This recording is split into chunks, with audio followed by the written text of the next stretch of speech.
Jina langu ni Dr. Senior Elisaria Palanjo, nami nazungumza na wewe kuhusu habari ya ulimwengu wa roho, na mimi leo nitajikita zaidi kwenye ndoto za hatari.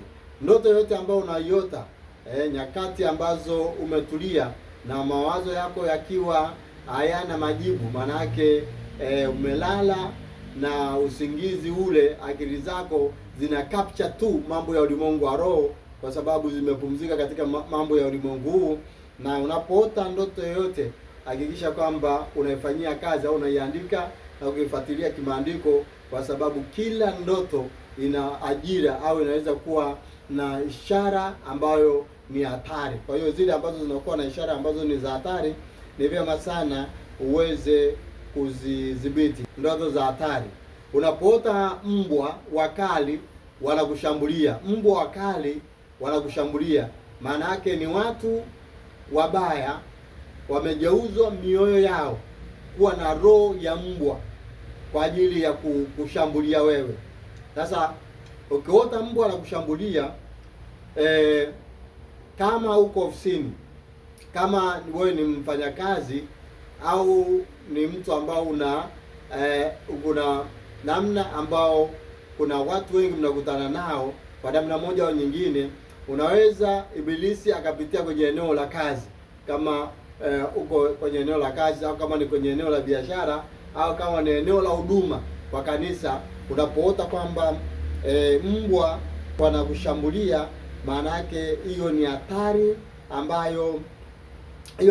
ambayo iko mbele yako, kwamba maadui watafanya mashambulizi makubwa sana juu yako. Kwa hiyo ni vyema uanze kuomba mapema. Wafilipi mlango wa 3 na mstari wa 2 ina tafsiri hiyo. Lakini unapoota simba, unapoota simba ananguruma, na unapoota simba ananguruma au simba anakutisha kwa namna moja au nyingine, au simba unapambana na simba, maana yake ni ishara ya kwamba mfumo wa ulimwengu wa roho katika upande wa ufalme wa shetani umepanga mipango mibaya kwa sababu ya kuweza kukushambulia.